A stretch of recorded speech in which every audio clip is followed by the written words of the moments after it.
Hi guys, இன்றைக்கி பாருங்கள் ராகி இட்லி தான் ஊற்ற போகிறேன். மாவு நேற்று சாயங்காலம் அரைச்சி வச்சுருந்து இதை பாருங்கள். இதுதான் மாவு. நான் இட்லியை ஊற்றி வேக வச்சுட்டு அப்புறம் காட்டுறேன்.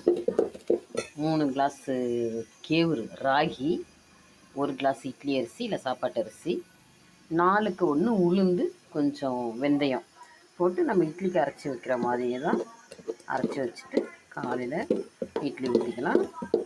நான் இட்லி ஊற்றி எடுத்துகிட்டு சொல்கிறேன். அந்த எண்ணெய் தடவி தான் வச்சுருக்கிறேன், எண்ணெய் தடவி தான் ஊற்ற போகிறேன்.